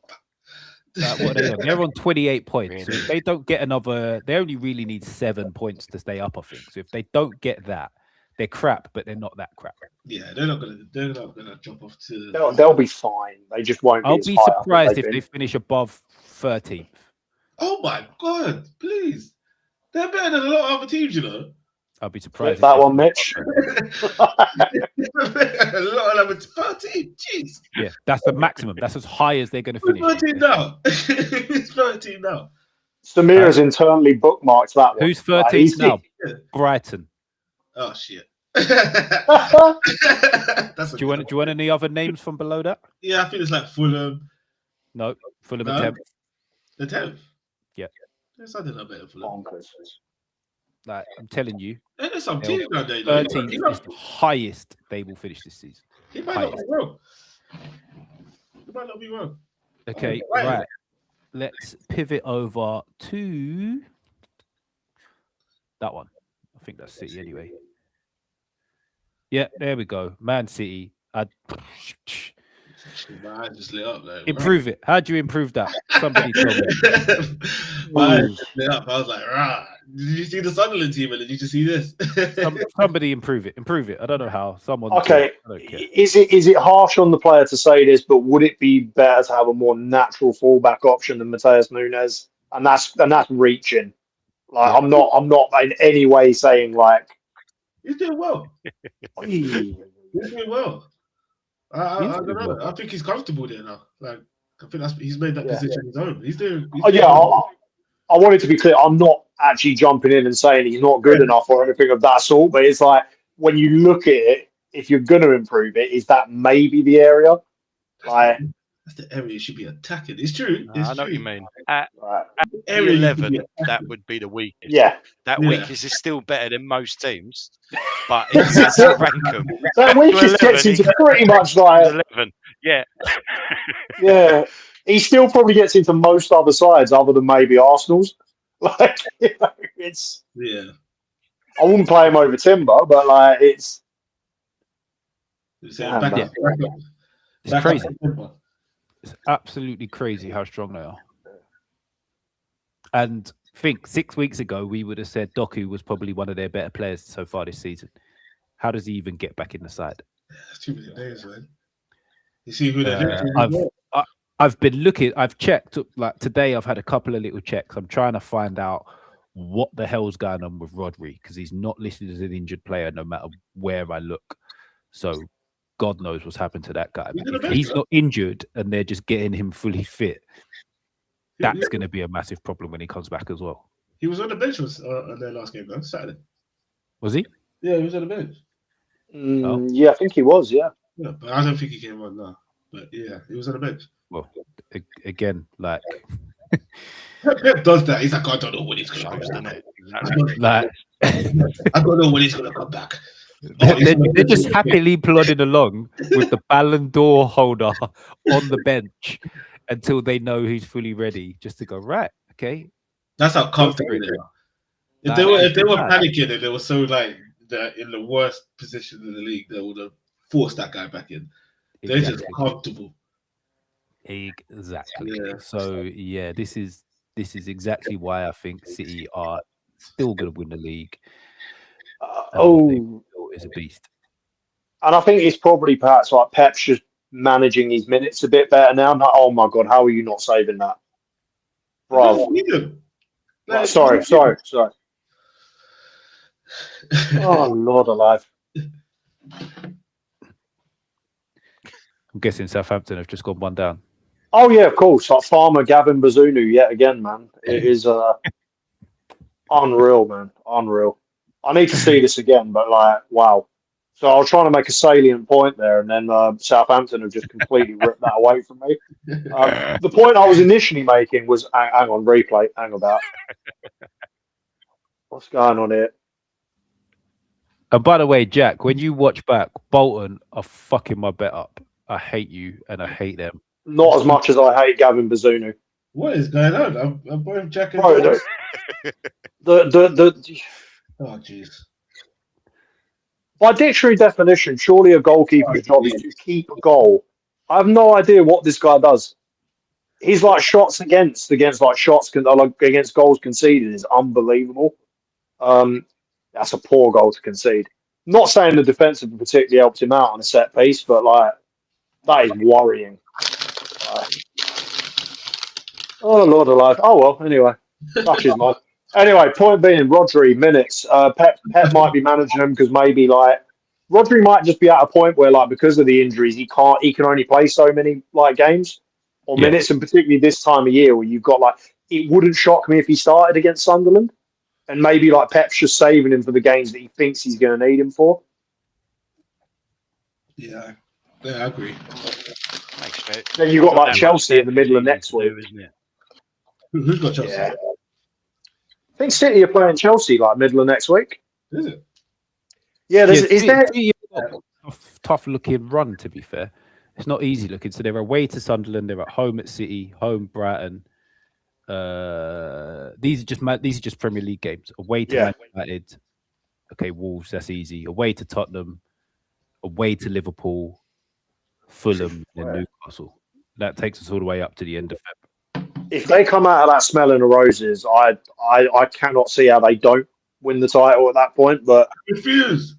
They're not coming out of that. I refuse. Wait, so this is game week 19. How have they still got Chelsea twice? Surely that's a blip in the matrix. Surely by game week 19, you should have played everybody. They played Chelsea in game week 20, and then they play them again. Nah, they didn't do something where like Chelsea had to like start late because of the Club World Cup or something, did they?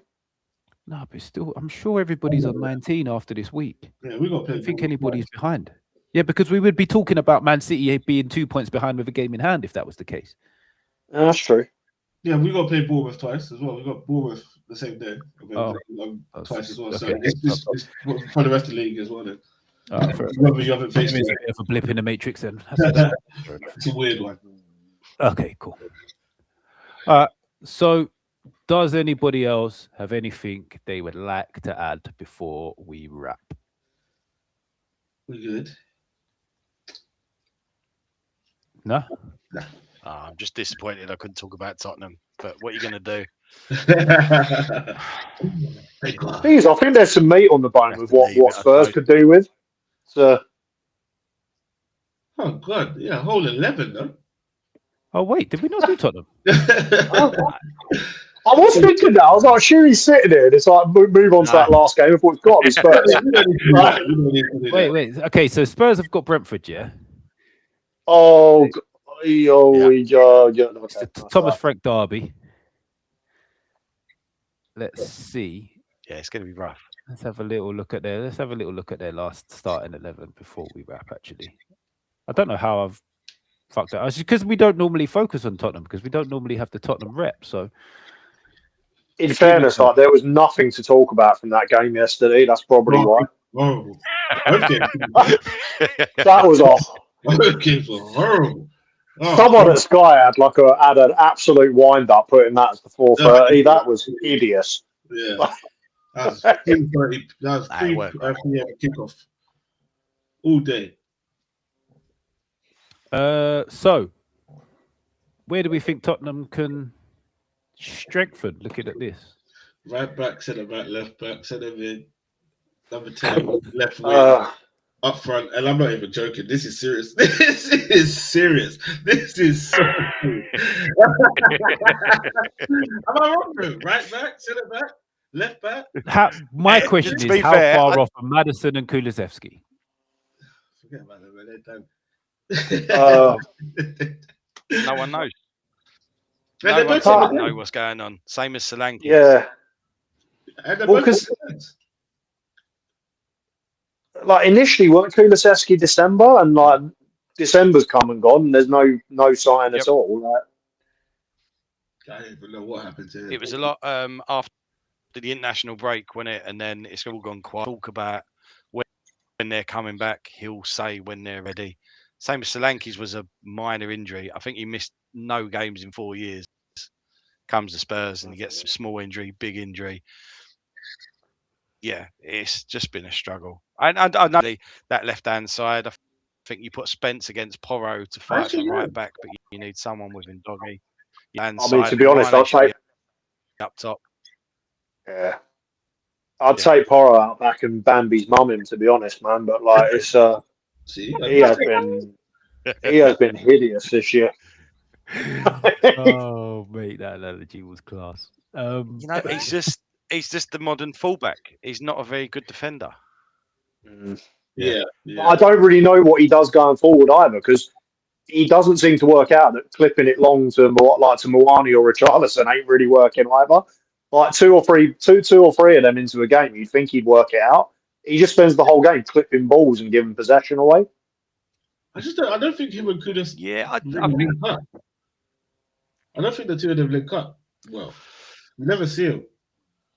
Nah, Kudus looks shattered.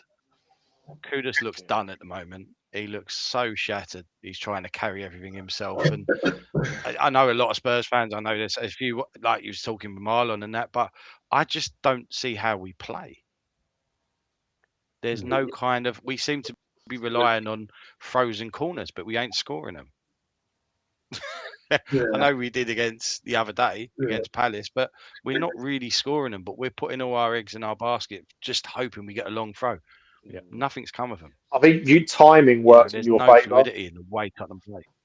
Like you ran into Palace at a very good time. Yeah, because they are talking about shattered. Oh, they are Arsenal. They look shattered. Yeah. 30 games, isn't it, this season? Like they played 30 games. That's what commentator they haven't really got any rotation at all. Exactly. And you include that 0 rotation. I think they've done the least changes in the league. They've played the most. Lost their best player in the summer as well, by the way. It's something like that.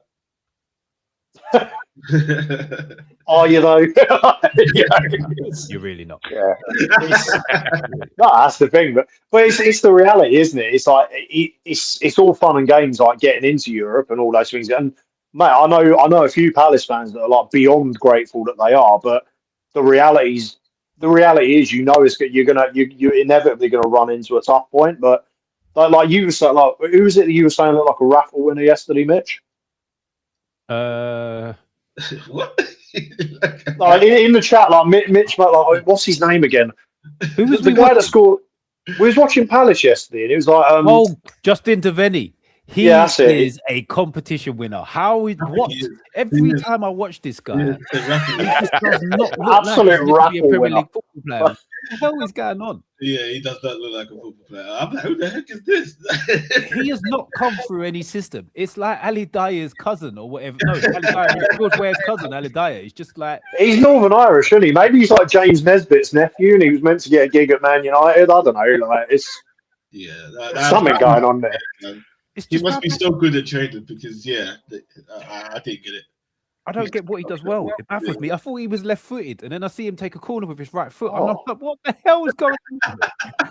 I see him run round to take a shot on his left foot, and he's actually right-footed. I'm like, what? This guy doesn't make any sense. It really doesn't. He played a full 90 as well. I just realised. Yeah, baffled, baffling. But yeah, Guys, for the first time in like 2 months, we're playing a right wing back at right wing back. I can't believe it. I haven't seen Ryan Fraser just get wheeled out. This is fantastic news. Sorry, I'm very excited. I thought I'd share that with you. Okay. So on that note, what are we saying about Tottenham? Are we saying they need? I actually Ryan think they Fraser. just need to get Kulusevski back and just add depth. I don't think that the squad's that bad. Actually, they could probably do with a number 9, but I don't think the squad's as bad as people make I out. think they need some Simmons cutting is edge in terms decent of as like through well. the middle. Don't know what's happened to Paulinho. He was I was just about to jump in games, but he's I disappeared. was just about to jump in there. And if he's not playing well, He should be playing. Definitely need a He Has he been injured or got niggles or Bentancur or anything? Paulinho? No, he's just started playing one or the other. So between Bentancur and Paulinho. But he kind of done the same thing. Sarr was playing well. And then he decided to rest him and played Bentancur and Paulinho. And then just decided he don't get back in. He didn't pull up. He weren't injured. He just, I like this option better now. And it seems to be the same with Paulinho. Sarr was a curious one, man, because I think he's been one of your better players most of the season, really. But 100%. I forgot about him actually. Yeah. It's weird the way we play. It's kind of hard to fit them all in. We seem to be quite stocked in that centre midfield. But like Mitch was saying, you're lacking that creative player. Yeah. As much as we got Maddison, I think Kulu's a bigger loss for us than Maddison. Yeah, 100%. As much as I like Maddison, Kulu is such a loss on that side. Yeah, he's another one that's in the Rodri matrix. I've had a look just now. I can't nowhere it's listed him as injured, so it seems he must be training or something. You just lost what's his name, Lucas Bergvall as well, isn't it? So which did look good either. Oh, that's the point. Just lost him. I actually don't think that's that much of a big Have they loss. actually said what he's out for? No, it was still early in it because it happened yesterday, so he's probably going through tests and stuff.